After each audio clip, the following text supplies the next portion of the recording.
इससे पहले हम पहला चैप्टर मात्रक और बीमा खत्म कर चुके हैं। मात्रक और बीमा खत्म करने के बाद हम अगला चैप्टर स्टार्ट करते हैं, गति के नियम और बल, मतलब गति का चैप्टर और बल का चैप्टर अब स्टार्ट करेंगे।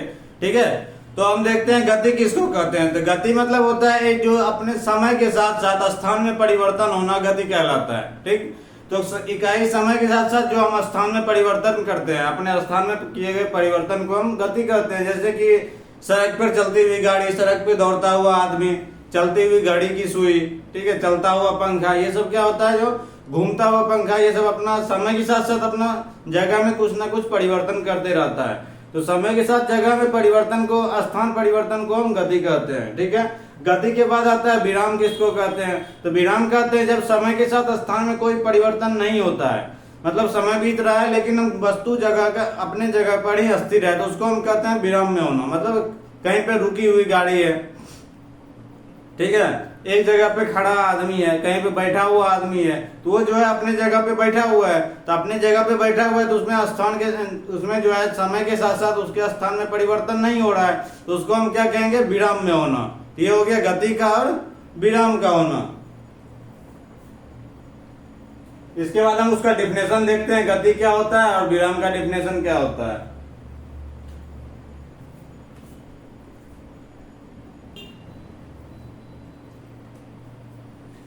ये गति का परिभाषा हो गया, जो यदि किसी वस्तु की स्थिति समय के साथ बदलती है तो वस्तु गति में मानी जाती है। ठीक, इसका एग्जाम्पल हो गया जैसे कि सड़क पर चलती हुई गाड़ी, यदि कोई गाड़ी सड़क पे चल रही है, समय के साथ साथ अपना स्थान बदल रही है।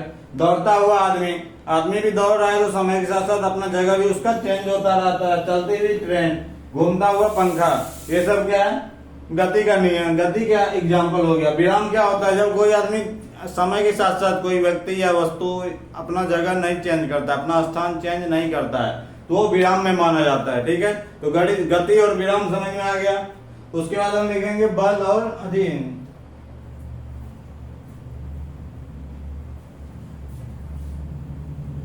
दूरी और विस्थापन।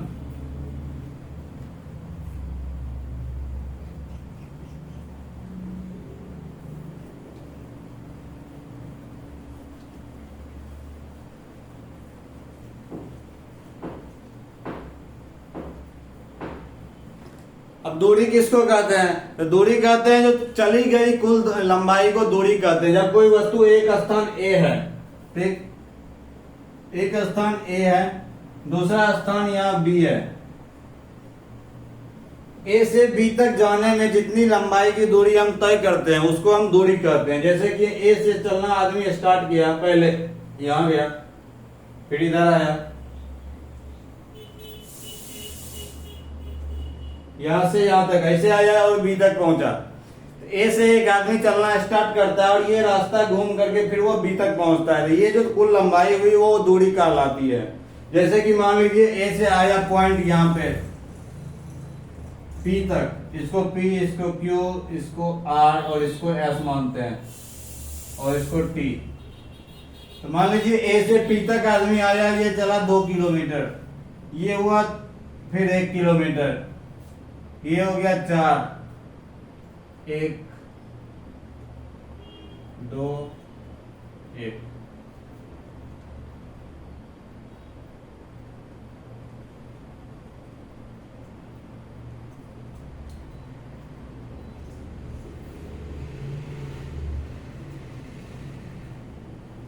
तो ये जो लंबाई यहां से यहां तक घूम के गया तो वो उसका दूरी कहलाएगा। यदि पूछेगा कितना दूरी चला है, यहां से ये दूरी, ये दूरी, ये और ये सारे दूरी को हम ऐड कर देंगे तो वो हमारा कुल दूरी निकल जाएगा, कितना दूरी वो चला है। तो 2 + 1 2 + 1 + 4 + 1 + 2 + फिर 1, 2 1 3 4 3 7 7 1 8 8 2 10 10 1 11। ये हो गया कुल दूरी, मतलब 11 किलोमीटर की वो कुल दूरी तय करके तब यहां तक पहुंचा है। ठीक है, अब कोई आदमी बी है, ए से बी तक कोई दूसरा आदमी जाने के लिए चाह रहा है, वो क्या किया, ये वाला शॉर्टेस्ट डिस्टेंस अपनाता है।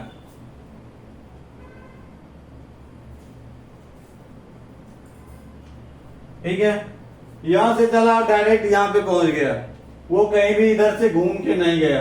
ये सबसे कम न्यूनतम दूरी जो हुआ ये हो गया, ए से बीच की ये न्यूनतम दूरी, इससे छोटा दूरी नहीं होगा। बाकी घूमेंगे तो दूरी की लंबाई तो बढ़ते जाएगी। तो ए से पॉइंट बी के बीच जो है सबसे कम लंबाई की जो होती है वो उसका विस्थापन कहलाता है।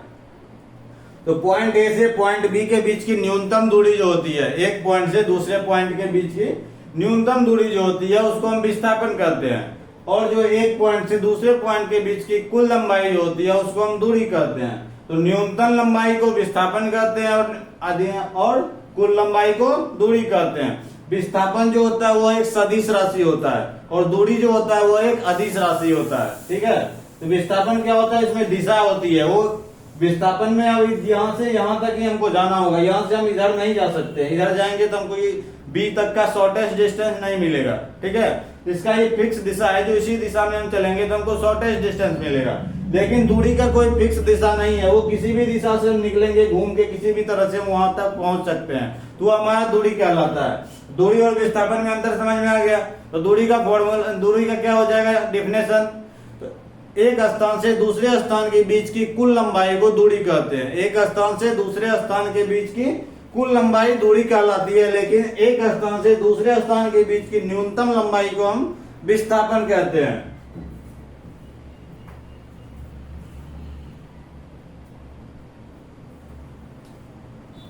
यह है दूरी का डिफिनेशन। एक स्थान से दूसरे स्थान के बीच कुल लंबाई को दूरी कहते हैं। एक स्थान से दूसरे स्थान के बीच की कुल लंबाई जो है वो दूरी कहलाती है। दूरी एक अदिश राशि है। यदि इंग्लिश में इसका डिफिनेशन देखेंगे, total distance travel by particle from one point two another point is called distance. कहता है एक पॉइंट से दूसरे पॉइंट के बीच की कुल लंबाई, total distance travel by particle from one point two another point is called distance. It is a scalar quantity. यह एक अदिश राशि है। विस्थापन क्या होता है, दो बिंदु के बीच की न्यूनतम दूरी विस्थापन कहलाती है। ठीक, shortest distance between two point is called displacement. दो पॉइंट के बीच का शॉर्टेस्ट डिस्टेंस डिस्प्लेसमेंट कहलाता है। यह एक सदिश राशि है। ठीक, सदिश को वेक्टर क्वांटिटी कहते हैं। तो जो दिशा के साथ चलता है उसको सदिश कहते हैं। ठीक,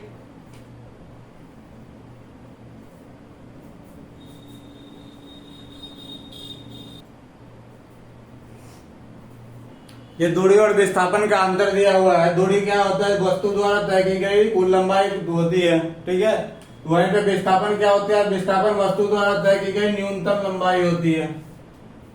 दूरी एक अदिश राशि है जबकि विस्थापन एक सदिश राशि है। विस्थापन जो है दिशा के साथ काम करता है। पथ रास्ता बदलने पर दूरी बदल जाता है। जैसे ही हम रास्ता बदलेंगे, जैसे मान लीजिए एक पॉइंट ए है, दूसरा पॉइंट बी है, यहां से हम चले इधर से, ये लंबाई ऐड हुआ। अब यदि यहाँ से हम ऐसे चलेंगे तो ये लंबाई टूटेगा, दूरी यहाँ पे दोनों में बदल जाएगा। लेकिन विस्थापन जो होता है वो एक पॉइंट से दूसरे पॉइंट के बीच का न्यूनतम लंबाई होता है।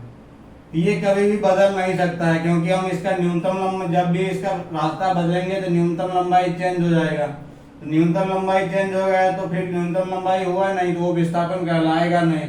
तो विस्थापन उसको कहेंगे जो कि एक जगह से दूसरे जगह के बीच की न्यूनतम दूरी होती है।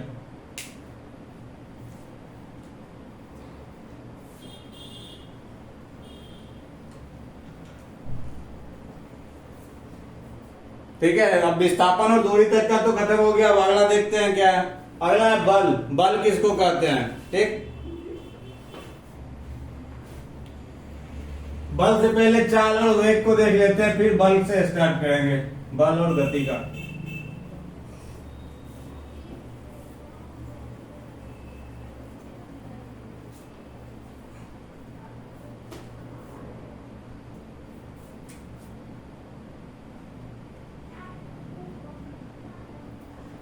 चाल किसको कहते हैं, इकाई समय में तय की गई दूरी को हम चाल कहते हैं। ठीक है,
ये चाल और वेग का डिफिनेशन हो गया। चाल किसको कहते हैं? इकाई समय में तय की गई दूरी को चाल कहते हैं। ठीक, चाल का इंग्लिश में डिफिनेशन क्या है?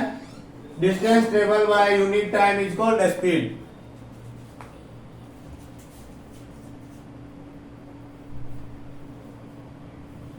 और चाल का फॉर्मूला क्या हो जाता है? डिस्टेंस बटा टाइम, मतलब दूरी बटा समय। और वेग क्या हो जाता है? इकाई समय में तय किया गया विस्थापन को वेग कहते हैं। ठीक है, displacement travel by unit time is called velocity. Displacement travel by unit time is called velocity. Velocity is equal to displacement by time. Velocity equal to displacement by time. अब जैसे स्पीड है, स्पीड में एक औसत चाल होती है, average speed. Average speed किसको कहते हैं? जब हम कुछ दूरी तक अलग अलग चाल के साथ तय करते हैं, कुछ दूरी अलग अलग चाल के साथ तय करते हैं, तो वहां पर हमको एवरेज स्पीड निकालना पड़ता है। तो वहां कुल चाल बटा कुल समय लिखते हैं। ठीक है, टोटल स्पीड बटा टोटल टाइम लिखते हैं, तो वहां पर हमारा एवरेज स्पीड निकलता है। उसको हम एवरेज स्पीड का डेफिनेशन देख लेते हैं।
चाल विस्थापन के बाद ये औसत चाल किसी वस्तु द्वारा एकाएक समय में तय किया गया कुल चाल जो होता है उसका, उसी को हम औसत चाल कहते हैं। औसत चाल का डिफिनेशन ये हो गया। उसका जो है फॉर्मूला औसत चाल इक्वल टू विस्थापन बटा समय होता है, कुल समय। और दूसरा फॉर्मूला क्या होता है, वस्तु यदि भिन्न भिन्न चाल से समान दूरी तय करती है, मतलब अलग अलग चाल से कुछ समान दूरी तय कर रही है, मान लीजिए एक पॉइंट से दूसरे पॉइंट तक जाना है उसको, और लेकिन रास्ते में वो अपना चाल बदल रही है, ठीक, हर पॉइंट पे अपना चाल बदल रहा है, तो उस दिशा स्थिति में वहां पे औसत चाल का फॉर्मूला हो जाएगा 2 इंटू V1 V2 बटा V1 प्लस V2। ठीक, यदि प्रारंभिक स्पीड में प्रारंभिक चाल कुछ और थी, अंतिम चाल कुछ और है, तब पूछे औसत चाल। ठीक है, प्रारंभिक चाल मान लीजिए V1 है, औसत अंतिम चाल V2 है। ठीक, तो V1 क्या हो गया, प्रारंभिक चाल, ये V2 हो गया अंतिम चाल। तो यदि प्रारंभिक चाल और अंतिम चाल दिया हुआ होता है, पूछे औसत चाल क्या होता है, तो औसत चाल का फॉर्मूला हो जाएगा 2 into V1 plus V2, 2 into V1 V2 बटा V1 प्लस V2। ठीक, अब क्या है, भिन्न भिन्न समय में भिन्न भिन्न चाल से समान समय में चलती है, तब यदि वस्तु अलग अलग चाल से एक समान समय में दूरी तय करती है, तो उसके लिए औसत चाल क्या हो जाता है, V1 प्लस V2 बटा 2। ये दोनों फॉर्मूला भी चाल का ही है, और ये वाला विस्थापन बटा कुल समय, ये वाला भी चाल का ही फॉर्मूला है।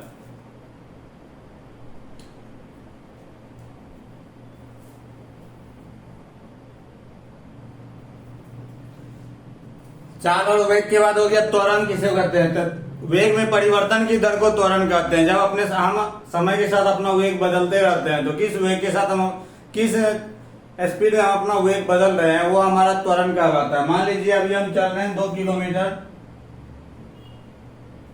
पर आवर के स्पीड से, ठीक है, फिर आगे चल के हम अपना स्पीड इसको 2 किलोमीटर से 3 किलोमीटर पे कर दिए, तो 2 से 3 जाने में हम अपना जो चेंज किया वो 1 किलोमीटर हो गया, तो वही हमारा त्वरण हो गया। ठीक है, तो वेग में परिवर्तन का दर जो होता है वो हमारा त्वरण कहलाता है। वेग में परिवर्तन की दर को त्वरण कहते हैं।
चेंज ऑफ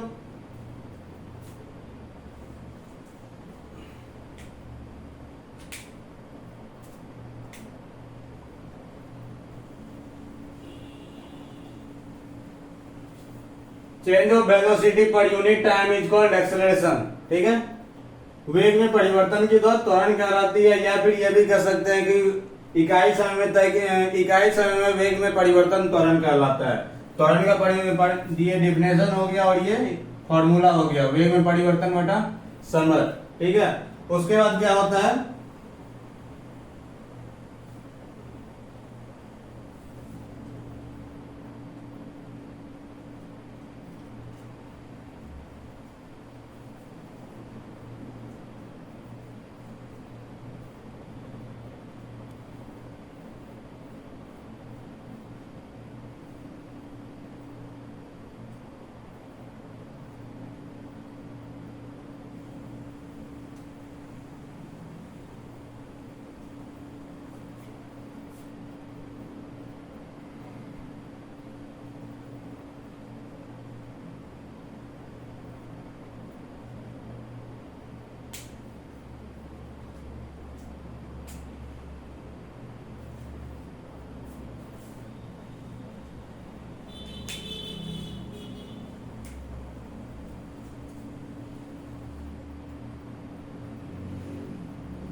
एक समान त्वरण, यूनिफॉर्म एक्सेलरेशन, ठीक है। यदि कोई वस्तु एक समान चाल के साथ एक समान समय में समान त्वरण के साथ परिवर्तन करता है, मान लीजिए कोई वस्तु चल रही है, ठीक है, एक गाड़ी है जो अपना,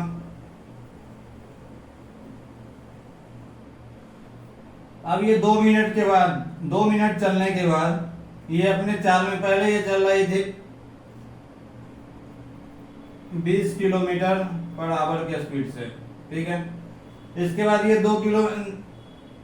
2 मिनट चलने के बाद अपना चाल बदल लेती है, 20 से 22 कर लेती है, फिर 2 मिनट के बाद 22 से 24 कर लेती है, फिर 2 मिनट के बाद 24 से 26 कर लेती है।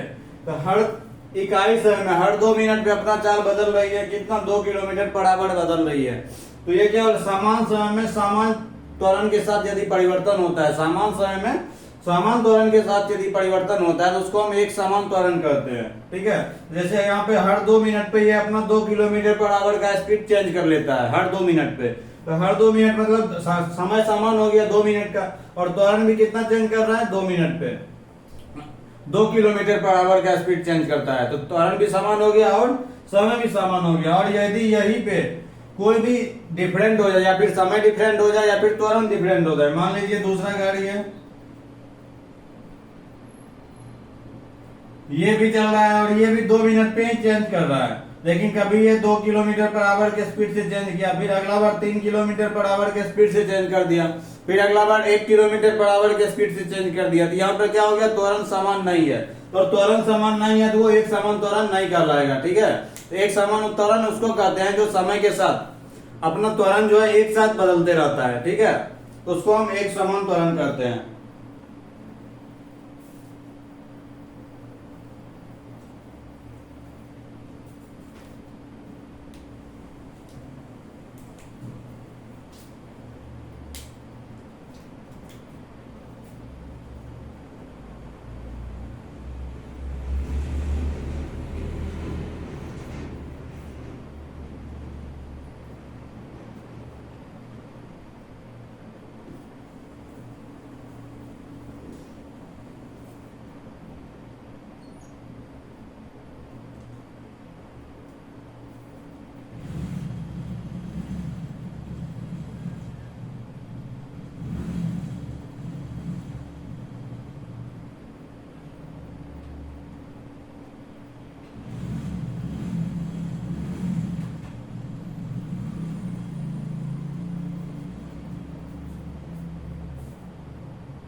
एक समान त्वरण का ये डिफिनेशन हो गया, ये त्वरण का डिफिनेशन हो गया। तो त्वरण तक हमारा खत्म हो गया। अब गति